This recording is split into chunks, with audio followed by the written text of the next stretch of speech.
منہ پہ داڑھی نہیں ہے، سود کا کاروبار کرے گا، میلاد منا کے بولے گا میں عاشق رسول ہوں. ارے کمبخت اماں کا عاشق نہیں ہوا، نبی کا عاشق کیسا ہوتا رہتا؟ وہی میں بول رہا ہوں، کوٹ ٹائی چھوٹ نہیں رہا ہے، یہ عاشق رسول ہے. اب یہ تو وہی بات ہوئی نا بھائی، منہ پہ داڑھی نہیں ہے تو اس کا مطلب کیا میلاد نہیں منانا ہے، منہ پہ داڑھی نہیں تو نماز نہیں پڑھنا، یہ کیا بات ہے؟ ہم مدینے کے کتے، حقیقت میں کتے، مدینے میں کتوں کی کوئی جگہ نہیں ہے. ہاں ایک بات سن لو، یہ کتے والی بات کر، میں رک رک کے جواب بھی دیتے جا رہا ہوں. مدینے کے کتے سے مراد یہ نہیں ہو چار ٹانگ والے کتے، اس سے مراد یہ ہے کتے میں وفاداری ہوتی ہے. تو ہم کہتے ہیں مدینے کے کتے، مطلب ہم مدینے کے وفادار ہیں. مگر یہ کون ہے؟ ان کے بارے میں تو حدیث میں آیا منافق جہنم کے کتے ہیں، حدیث پاک میں. کیا؟ ارے اللہ کے نبی ایک اعلیٰ اخلاق والے ذات مبارک ہے، تم لوگ کیسا پیش کر رہے ہیں نبی صلی اللہ علیہ وسلم کو؟ روڈوں پر نعرہ تکبیر اللہ اکبر، غیر مسلمان پریشان ہے، کیا ہو رہا ہے؟ یہ ہمارے دیکھو صحیح بولا اس نے، آپ نے جملہ جج ہی نہیں کیا. سننے لگا رہے نعرے تکبیر، غیر مسلم پریشان ہے. پریشان کون ہے؟ غیر مسلم. ارے ہندو پریشان نہیں ہے، وہ تو استقبال کرتے ہمارے جلوسوں کا، وہ پریشان نہیں ہے، وہ تو خوش ہوتے ہیں، استقبال کرتے ہیں. لیڈر دیکھیں گے آپ نے، بڑے بڑے لیڈر اسٹیج لگا کے پھول ڈالتے رہتے ہیں آپ پر، وہ پریشان نہیں ہے. ہندو پریشان نہیں ہے، غیر مسلم. صحیح تو بول رہا ہے، وہ پریشان ہے، برابر ہے. نبی کا پیغام ہے، ایسا ہمارے نبی نے کیا. کیا کہتے ہیں نبی صلی اللہ علیہ وسلم؟ جس کے عمل سے اس کا پڑوسی تکلیف میں ہے وہ ہم میں سے نہیں ہے. تم شہر میں تکلیف دے رہے ہو، کتنا پیسہ برباد کر رہے ہیں. اب سنو یار، کتنا پیسہ برباد کر رہے ہیں. اتنے پیسوں میں میرے کئی نوجوان مسلمان بھائی اور بہنیں آئی اے ایس اور آئی پی ایس کا ایگزام لکھ سکتے. اگر تم اس قوم کو پڑھا لکھا کر آئی A S I P S بناتے، بڑے بڑے اسلام مسلم کالجز میں جو لاکھوں کا ڈونیشن ہے، اس پیسے سے نبی کی محبت میں وہ ڈونیشن دیتے، آج کئی مسلمان ڈاکٹرز اور ایجوکیٹڈ بن جاتے. یہ بڑا خوش فریب نعرہ ہے. بس اب رک جائیں یار، یہ وہابی کا آخری ہتھیار. جب سارے ہتھیار ختم ہو جاتے ہیں نا، اب حدیث پڑھ دیں، قرآن پڑھ دیں، اب کچھ نہیں بچا.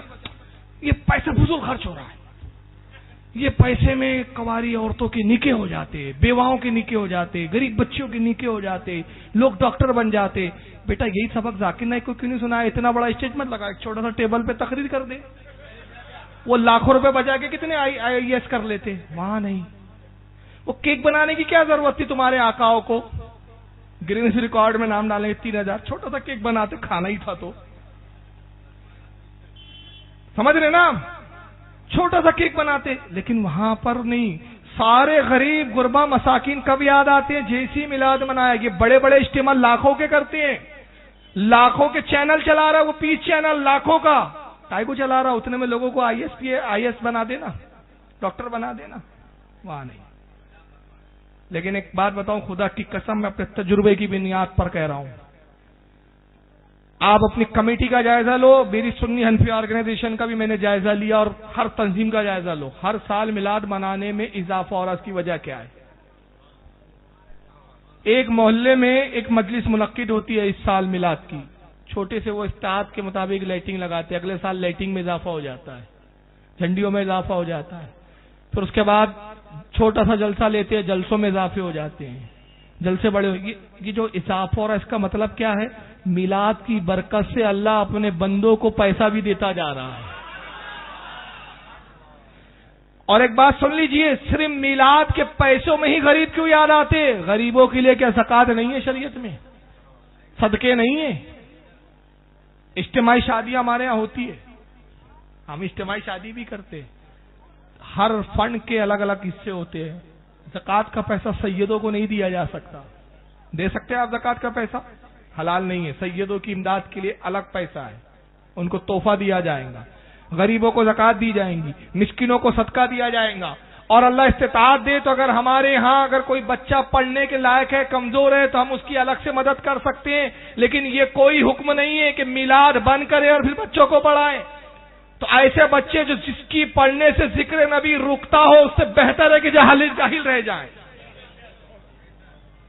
کل تو تم کہیں گے ارے صاحب اتنی خوبصورت مسجد کیوں بناتے ہو یار، جھوپڑے میں نماز پڑھ لو، اتنے پیسوں میں بچوں کو ڈاکٹر بنا دو۔ چلیے بھائی ان کو پیسوں کی بڑی فکر ہے، آئیے یہی سبق اپنے آقاؤں کو کیوں نہیں سکھایا؟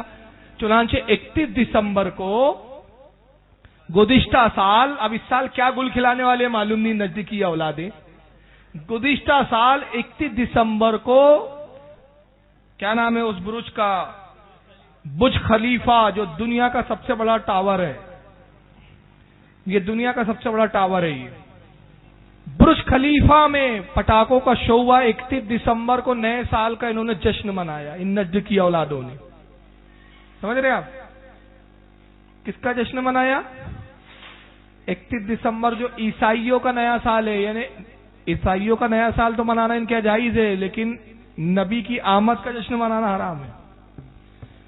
اب برج خلیفہ پہ کئی گھنٹوں اتنے بڑے پٹاخوں کا وہ ہوا شو، گرینس ورلڈ ریکارڈ میں نام ہوا، اربوں خربوں روپے کے پٹاخے اڑا دیے انہوں نے، اربوں خربوں روپے کی، جس کی کوئی گنتی، ملینز روپے اس پر صرف ہوئے، اور گرینس ورلڈ ریکارڈ بک میں ان کا نام درج کیا گیا کہ اتنا بڑا جشن 31 دسمبر کو آج تک کسی قوم نے نہیں منایا، ہمارے ہی چمچوں نے منایا ہے، ہماری نسل، عیسائیوں کی تو نسل ہے کم بخت، مگر کسی اہل حدیث، کسی دیوبندی کی ماں نے جنا نہیں کہ اس کا منہ کھلتا 1 سال ہو گیا اور کہتے کہ جناب یہ 31 دسمبر کی آمد منانا فرض واجب تھا، اتنا پیسہ بم پہ کیوں خرچ کیا صاحب، اتنے پیسوں میں بچے قوم کے پڑھ لیتے، تب ہوش نہیں۔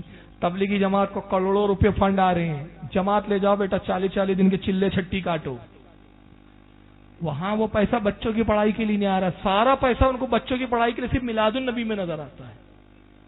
اجتماع کرتے بڑے بڑے پکے پخانے بناتے ہیں، وہاں پیسہ بچانے کی فکر نہیں ہے۔ اب آئیے وہ اس کی جھلک دیکھیں، میں صرف جھلک دکھا رہا ہوں، کافی گھنٹے شو چلا ہے کہ اتنا پیسہ پھونکا انہوں نے بموں کے نام پر کہ گرینس ورلڈ ریکارڈ میں اس کا نام آیا، ملینز روپے خرچ کر ڈالے، دیکھیے اس کی ایک جھلک۔